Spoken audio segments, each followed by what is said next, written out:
Somewhere in Tunisia, February 1943. A German maintenance sergeant crouches beside an olive-drab motorcycle, his hands still trembling as he removes the air cleaner cover. The Harley-Davidson WLA sits silent in the captured American motor pool, surrounded by dozens more just like it. He's been a mechanic for 15 years, trained on the finest German engineering, worked on BMWs that represented the peak of European motorcycle design. But what he's looking at now makes his throat tighten with a realization that has nothing to do with mechanics, and everything to do with mathematics. This isn't just a motorcycle, it's a message written in steel and gasoline, and the message is simple: America can bury us. The motorcycle before him is crude by German standards. The 45 cubic inch flathead engine, a side-valve design that BMW abandoned years ago in favor of more efficient overhead valve technology, represents engineering that seems almost primitive. The Springer front suspension is outdated. There's no rear suspension at all, earning these machines the nickname "hard tail" among American riders. The 3-speed hand-shift transmission is simple, almost agricultural in its design. Everything about this machine screams mass production over refinement, quantity over quality. But that's precisely what makes it terrifying. The sergeant runs his fingers along the frame.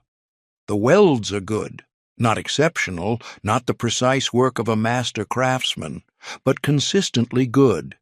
The paint is thick and even. The components fit together with tolerances that suggest proper tooling and quality control. This motorcycle was built fast, but it was built right. And then he sees the manufacturer's plate, serial number 42 WLA 43576. The 42 designation means production year 1942, even though this machine might have rolled off the assembly line in 43. The Americans standardized their wartime production, simplified their record-keeping, focused on output. The number that follows makes his stomach drop. Serial 43576. That means at least 43,576 of these machines had been produced by the time this one left the factory. 43,000 of one model, from one manufacturer, in less than 2 years of war production. He thinks about the BMW R75, Germany's finest military motorcycle. Approximately 16,500 units produced between 1940 and 1945. 5 years of maximum war production yielding fewer machines than the Americans built of this single model in 18 months. And the Americans aren't rationing steel for these. They aren't choosing between building motorcycles or building tanks. They're building both. They're building everything. The story of the Harley-Davidson WLA began in 1940, more than a year before Pearl Harbor brought America into the war. The United States Army, watching the conflict consume Europe, issued specifications for a military motorcycle.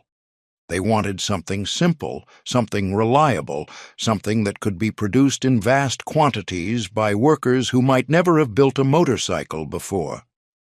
Harley-Davidson responded with the WLA, a militarized version of their civilian model WL. The W designated the 45 cubic inch flathead engine family. The L indicated high compression, though in reality the Army version used medium compression for reliability. The A stood for Army. The design was deliberately conservative. The engine displaced 739 cubic centimeters, producing a modest 25 horsepower at 4,500 revolutions per minute. Not impressive by performance standards. The BMW R71 produced 22 horsepower from a similar displacement, while the more advanced R75 generated 26 horsepower. But power wasn't the point. The WLA's side-valve engine was nearly indestructible. The low 5-to-1 compression ratio meant it would run on 74-octane gasoline, fuel so poor that high-performance German engines would destroy themselves trying to burn it. The air-cooled design eliminated vulnerable coolant systems. The simple valve train had fewer parts to break. Everything about the engine prioritized survival over performance. The transmission was equally straightforward. 3 speeds, hand-shifted via a lever on the left side of the tank with a foot-operated clutch. German riders found this arrangement backward. Their BMWs used foot shifters and hand clutches, but it worked. The Springer front fork provided adequate suspension through 2 parallel springs and a friction damper. The rigid rear frame had no suspension at all, relying on a sprung seat to absorb road shock. Again, crude but functional. What made the WLA revolutionary wasn't its design, it was the industrial system that produced it. In 1941, Harley-Davidson was still primarily a civilian company, building motorcycles for police departments and recreational riders. By 1942, the company had transformed into a war production facility running 24 hours a day. The Milwaukee factory floor became an assembly line where women who had never touched a wrench before the war built motorcycles with precision that would have been impossible in peacetime. Production numbers told the story. In 1940, Harley produced several hundred WLAs as evaluation models. In 1941, production ramped to several thousand. In 1942, after Pearl Harbor, the assembly lines roared to life. 10,000 motorcycles, 20,000, 30,000. By the end of the war, Harley-Davidson had produced over 90,000 WLA and WLC motorcycles, the WLC being a slightly heavier variant built for the Canadian Army. But that wasn't all. The company also manufactured enough spare parts to build an additional 30,000 motorcycles, complete inventories of engines, transmissions, frames, wheels, and every component necessary to keep these machines running in combat conditions for years. For this achievement, the United States War Department awarded Harley-Davidson the Army-Navy E Award for Excellence in Wartime Production, twice. First in 1943, then again in 1945. The ceremony was elaborate, with high-ranking officers present, aircraft flying overhead in formation. Workers received small pins to wear on their lapels, marking them as soldiers of the production line. This wasn't propaganda, it was recognition of an industrial miracle. The WLA's simplicity enabled this production surge. Each motorcycle required approximately 3,000 individual parts, a fraction of what a B-24 Liberator bomber needed, but still a complex assembly. Yet the design allowed for rapid training of new workers. A woman who had been a secretary or a shop clerk 6 months earlier could learn to install engines or wire electrical systems in a matter of weeks. The tolerances were forgiving enough that minor variations in component manufacturing didn't cause problems. Everything was designed for what modern engineers would call ease of assembly. Quality control was surprisingly rigorous. Despite the pace of production, each WLA underwent testing before acceptance by military inspectors. The Army rejected machines that didn't meet specifications, forcing corrections and maintaining standards, even during the production surge.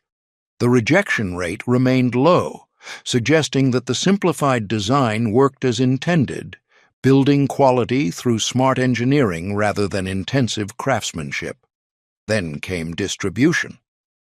Over 30,000 WLAs went to the Soviet Union under Lend-Lease agreements. Thousands more went to Britain, Canada, China, India, South Africa, and other allied nations.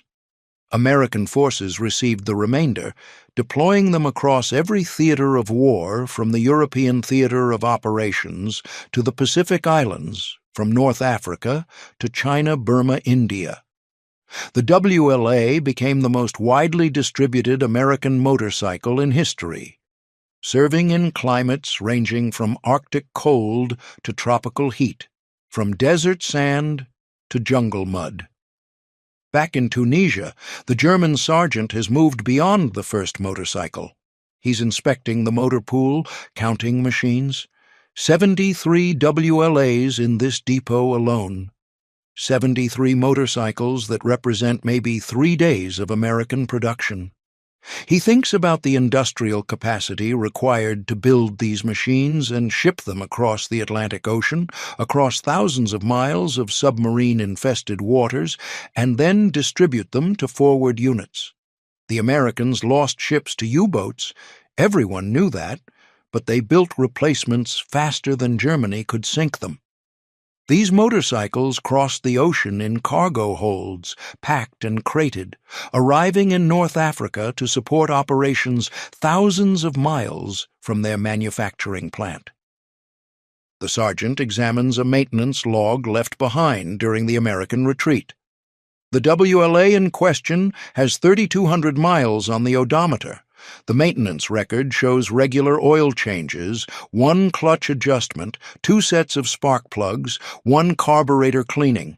That's it. 3,200 miles of military use in desert conditions, and the most significant maintenance was changing spark plugs. He thinks about the BMW R75s in his unit. Magnificent machines with overhead valve engines, 4-speed transmissions with reverse gear, shaft drive to both rear wheel and sidecar wheel, differential, transfer case for low-range gearing. Engineering masterpieces that required constant attention from skilled mechanics. The R75 could handle terrain the Harley couldn't touch, could carry heavier loads, could outperform the American bike in almost every measurable way. But it needed trained mechanics, specialized tools, steady supplies of spare parts, and most critically, time. Time the Wehrmacht didn't have. The German military had started the war with approximately 150 motorcycle manufacturers ready to supply machines. The shell program rationalization reduced that to 30 before the war began. By 1940, heavy motorcycle production concentrated in just 2 companies, BMW and Zundap. Total production of the BMW R75 from 1940 to 1945, approximately 16,500 units. Total production of the Zundap KS750 in the same period, approximately 18,700 units. Combined German heavy motorcycle production, around 35,200 machines. American production of just the WLA, over 90,000, plus parts for 30,000 more. The mathematics was brutal.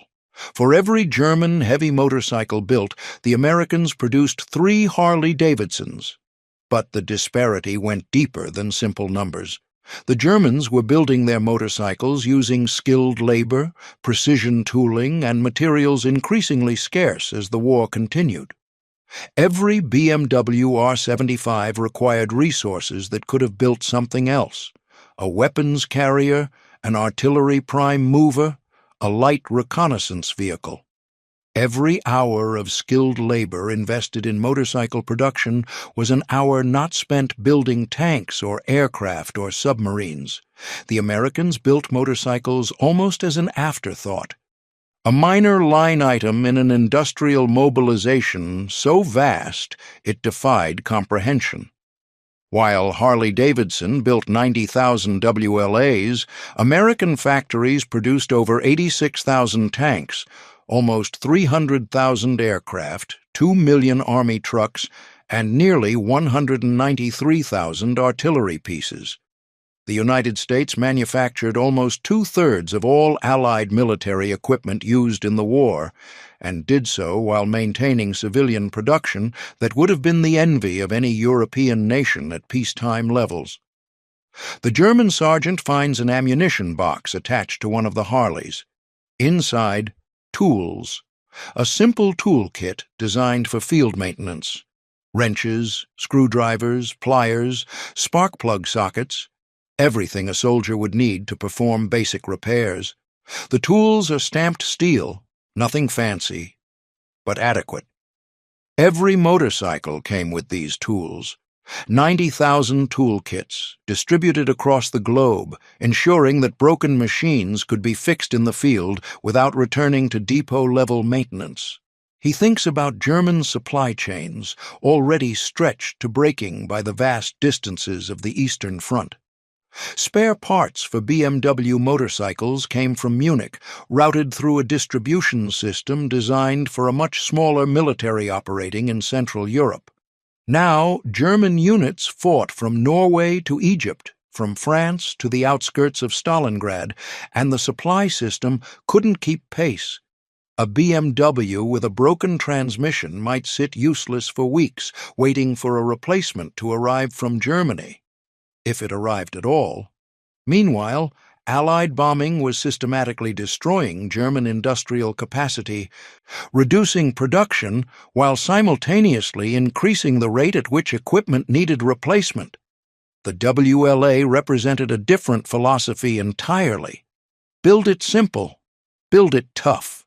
Build so many that losses don't matter.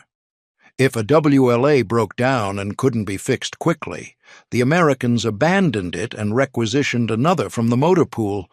There were always more motorcycles, always more spare parts, always more ammunition boxes and jerry cans and tires and everything else the war consumed. The sergeant picks up a discarded manual, the technical manual for the WLA, printed in English but with clear diagrams. The level of documentation surprises him. Exploded view diagrams showing every component and how they fit together, specifications for every tolerance and adjustment, troubleshooting guides for common problems. The Americans had industrialized not just production, but also maintenance and training. A soldier with minimal mechanical knowledge could follow these manuals and perform repairs that would require a trained mechanic on German equipment. This systemization extended beyond the motorcycle itself. The United States Army created entire supply chains specifically for motorcycle support. Spare parts were categorized, cataloged, and distributed through a depot system that ensured forward units received what they needed. When units requisitioned parts, those parts arrived, maybe not immediately, but they arrived. The system wasn't perfect, but it worked at a scale the German military couldn't match. Back in Germany, engineers and designers had created magnificent machines. The BMW R75, with its innovative three-wheel drive system, could climb obstacles that would stop the Harley cold. The Zundap KS 750, with its similar capabilities, proved equally impressive in testing. Both motorcycles represented the peak of pre-war German engineering prowess, but magnificence required resources Germany didn't have. The Germans tried to compensate through cleverness. In August 1942, BMW and Zundap agreed to standardize parts between their motorcycles. The goal was to create a hybrid machine that combined the best features of both designs, designated the BW43. The standardization program achieved 70% parts commonality between the two manufacturers. This simplified supply somewhat. A mechanic could cannibalize a destroyed Zundap to repair a BMW, or vice versa, but it couldn't overcome the fundamental problem of insufficient production. Meanwhile, American industry operated at a pace that seemed impossible to German observers. Reports from captured documents revealed that the United States had doubled its industrial production between 1940 and 1944. Doubled. An economy already the largest in the world had grown to produce more military equipment than Britain, the Soviet Union, and all Axis nations combined. German propaganda tried to dismiss these reports as American exaggeration. They weren't. The sergeant starts one of the captured Harleys, The engine fires immediately, despite sitting unused for days, the magneto-ignition independent of the battery. The flathead engine settles into a steady idle, that characteristic potato-potato-potato sound of a V-twin. He blips the throttle. The response is immediate, the engine pulling cleanly from low revs to higher speeds without hesitation. This isn't a sophisticated engine. It's a farmer's tractor engine in motorcycle form. But it works. And it keeps working. He lets the engine run while he considers what this motorcycle represents. Not just a machine, but a symptom of a larger problem that no amount of German tactical brilliance or superior individual weapon design could overcome. The Wehrmacht had been designed to fight short, decisive campaigns using superior training and equipment. Blitzkrieg, lightning war, strike fast, achieve objectives before the enemy could mobilize, win before industrial capacity became decisive. That strategy had worked in Poland. It had worked in France. It had even worked initially in the Soviet Union. But now the war had become exactly what Germany couldn't afford, an extended conflict of attrition where industrial capacity determined outcomes. And in that type of war, the nation that could build 90,000 motorcycles as an afterthought while simultaneously producing hundreds of thousands of aircraft and tens of thousands of tanks would inevitably win. The WLA wasn't better than the BMW R75.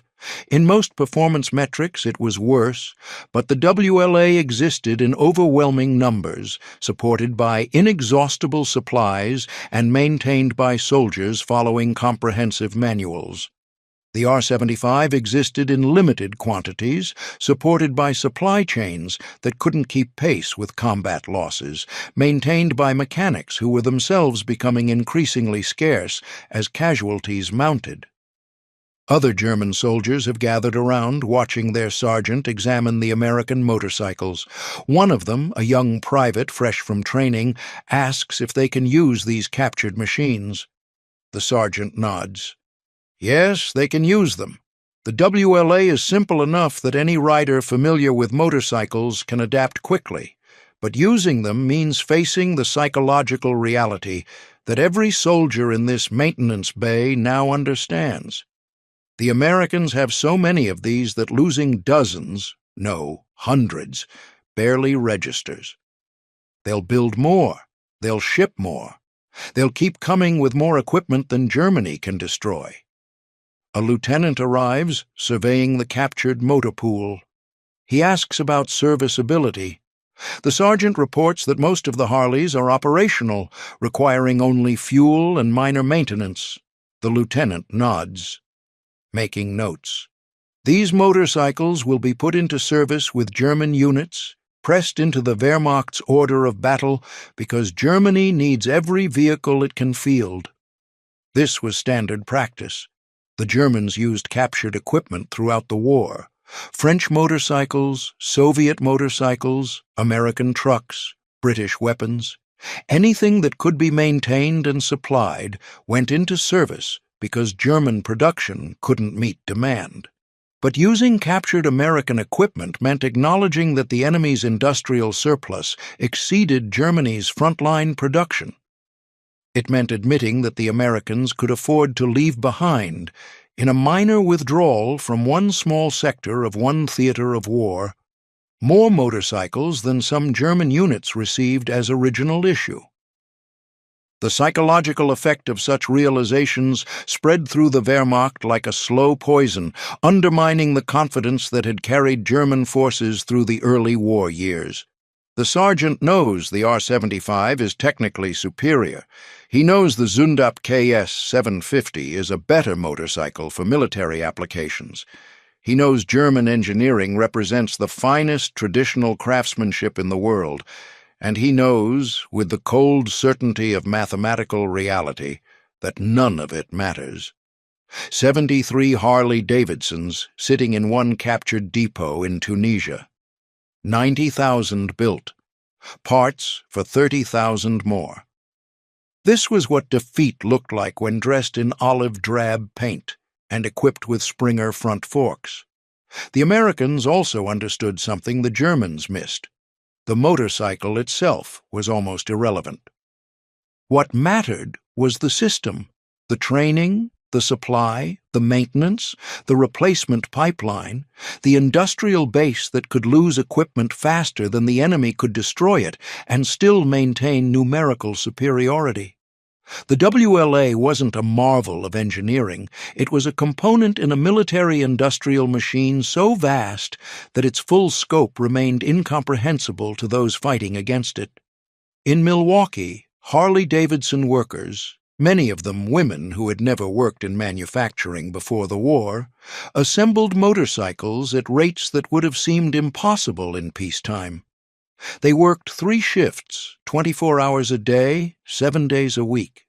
Each worker specialized in specific tasks, performing the same operations hundreds of times daily with speed born of repetition. The assembly line moved with mechanical precision, each station adding components until a complete motorcycle emerged at the end, ready for Army inspection. This wasn't craftsmanship in the traditional sense. No single worker built an entire motorcycle. No master mechanic lovingly assembled each engine. But the result was production that sustained operations across a global war. When a WLA broke down in Burma, replacement parts shipped from Milwaukee reached India, then were distributed through the military supply system to forward units. When a batch of motorcycles was destroyed in a bombing raid in Italy, replacement machines arrived within weeks. The system worked because it was designed to work at scale. German industry never achieved this level of systemization. BMW and Zundap remained relatively traditional manufacturers even during the war, relying on skilled workers performing complex operations. Quality remained high, but quantity remained limited. The Germans tried to increase production through forced labor and concentration camp workers, but this created new problems. Untrained forced laborers couldn't maintain the precision required for complex machinery. Sabotage became a constant concern. Quality declined even as demand increased. By 1944, the situation had become critical. Allied bombing systematically targeted German industry, destroying factories, disrupting transportation networks, and killing workers. Raw materials became scarce as imports stopped and mining operations suffered damage. The synthetic fuel program that kept the Wehrmacht mobile consumed resources that could have produced other war materials. Germany was simultaneously fighting a war, maintaining occupied territories, building wonder weapons like jet aircraft and V-2 rockets, and trying to sustain basic industrial production, all with an economy smaller than that of the United States even before the war began. The WLA, meanwhile, continued rolling off American assembly lines. Production actually increased in 1944, despite the war going well for the Allies. The motorcycles weren't even critically important. American forces preferred jeeps for most roles, and the WLA served mainly in military police, courier, and escort duties. But the Americans built them anyway because they could. Because the industrial capacity existed, because workers were trained, because supply chains functioned. Because the system could produce motorcycles while simultaneously producing everything else the war required. In Tunisia, the German sergeant shuts down the captured Harley. The engine dies with a final cough, leaving silence in the motor pool. He looks at his fellow soldiers, sees the same understanding reflected in their eyes. They've all done the mathematics. They all understand what these motorcycles represent. Some wars are won by bravery, some by tactical brilliance, some by superior weapons or better training. This war would be won by industrial capacity, by the side that could build more, ship more, replace more, sustain more, and standing in this motor pool surrounded by 73 mass-produced American motorcycles, Every German soldier present knows which side that is. The story doesn't end in Tunisia. WLA motorcycles served in every theater of war. They liberated towns across France, Belgium, and the Netherlands, earning the nickname Liberator from grateful civilians who saw them ridden by Allied soldiers. They hauled radio equipment across Pacific islands. They carried messengers through Italian mountains.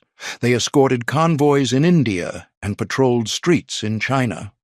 Wherever American forces operated, the WLA followed, not because it was the best motorcycle ever built, but because there were enough of them to equip an entire global military force. After the war ended in 1945, the remaining production orders were canceled. Surplus WLAs flooded the civilian market, selling for a fraction of their production cost. Young American soldiers returning home bought them, stripping off military equipment and customizing them for civilian use. These modified motorcycles became the foundation of post-war motorcycle culture, leading to the chopper movement and the rise of motorcycle clubs. The WLA's abundance made motorcycling accessible to an entire generation. Many of those surplus motorcycles ended up in the Soviet Union, which had received over 30,000 under Lend-Lease. These machines, preserved during the Cold War in a country with limited access to Western parts and no customization culture, survived in near-original condition. Today, former Soviet countries are major sources of WLA parts and restoration projects, their motorcycles preserved by the same circumstances that made them seem expendable during the war. The production achievement represented by the WLA extended far beyond motorcycles. It demonstrated what American industry could accomplish when fully mobilized. The same principles that enabled Harley-Davidson to build 90,000 motorcycles enabled Ford to produce one B-24 Liberator bomber every 63 minutes at Willow Run, enabled Kaiser shipyards to launch Liberty ships faster than Germany could sink them, enabled American factories to produce more aircraft in 1944 alone than Japan produced during the entire war. This was the arsenal of democracy in action, not a slogan, but a reality built on assembly lines running 24 hours a day, powered by workers who might have been teachers or shop clerks or homemakers before the war. They learned new skills, adapted to industrial work, and sustained production that buried the Axis powers under an avalanche of equipment. The Germans built superior individual weapons. The Japanese showed remarkable ingenuity in resource-constrained designs, but neither could match American volume. The BMW R75 remained a magnificent motorcycle. The Zundap KS 750 performed admirably in harsh conditions. Both represented the peak of their era's engineering. But by 1945, BMW had built fewer than 17,000 R75s. Zundap built fewer than 19,000 KS 750s. Harley-Davidson built over 90,000 WLAs, plus parts for 30,000 more, without breaking stride in a production surge that included aircraft engines, airplane components, and other military equipment. In that disparity lay the outcome of the war. Not determined by any single battle or campaign, but by the accumulated weight of industrial production that eventually crushed Axis resistance through sheer material superiority. Germany fought brilliantly, often achieving tactical victories against numerically superior forces. But brilliance has limits. Resources don't. At least not when you're America in 1944, with factories running at double their pre-war capacity and supply ships crossing the oceans in convoys so large they stretched to the horizon. The German sergeant in Tunisia never forgot that February day when he examined the captured Harleys. After the war, in interviews conducted decades later, he spoke about the moment when he counted 73 motorcycles and realized what American production numbers meant for the war's outcome. He described the sinking feeling. the mathematical certainty that no amount of tactical skill could overcome such industrial disparity. Other German veterans shared similar moments of realization, seeing American supply dumps, counting aircraft overhead, witnessing the endless convoys of trucks and tanks. The WLA wasn't a wonder weapon. It wasn't revolutionary. It wasn't even particularly impressive by performance standards. But it was there, in overwhelming numbers. Everywhere American forces operated, supported by supplies that never ran out, maintained by systems that kept working, and its presence represented something far more significant than its crude engineering suggested: the industrial might of a nation that could bury its enemies in equipment while barely straining its productive capacity. 73 motorcycles in one motor pool in Tunisia. 90,000 built. Parts for 30,000 more. This was what American industrial mobilization looked like when you stood on the receiving end. This was the weapon that won the war. Not any single tank or plane or ship, but the system that could produce them faster than the enemy could destroy them. The Wehrmacht mechanics who examined those captured Harley-Davidsons understood this immediately. They did the math. They knew what it meant. They realized Germany could never win, not against an opponent who built 90,000 motorcycles as a side project while conquering half the world with the main effort. The flathead engine wasn't sophisticated. The Springer front suspension was outdated. The 3-speed transmission was simple. None of it mattered. What mattered was that American workers, most of them new to industrial production, could build these machines by the tens of thousands and ship them across oceans and support them with supply chains that never failed and replace them faster than combat could destroy them. That was the real weapon. That was what Germany couldn't match. And standing in that captured motor pool in Tunisia in February 1943, the Wehrmacht mechanics knew it. The thunder of American industrial production had spoken, and the message was clear. You can't outproduce us, you can't outsupply us, you can't replace losses as fast as we can inflict them, and eventually, inevitably, we will bury you under an avalanche of steel and gasoline and sheer industrial persistence. The Harley-Davidson WLA, crude, simple, unsophisticated, and utterly overwhelming, delivered that message to every German soldier who examined one. The war would continue for 2 more years, but the outcome was already written in production statistics and assembly line outputs. Germany was fighting the arithmetic of industrial warfare, and the arithmetic was merciless. In the end, the WLA's greatest contribution wasn't its performance in combat. It was what it represented about the nation that built it. A country that could produce 90,000 motorcycles while simultaneously building hundreds of thousands of aircraft and tens of thousands of tanks possessed industrial capacity beyond anything Germany could counter. The captured Harley-Davidsons sitting in that motor pool weren't just motorcycles. They were evidence. They were proof. They were the mathematical certainty of defeat written in mass-produced American steel, and the Wehrmacht mechanics who examined them knew with cold clarity exactly what they were looking at.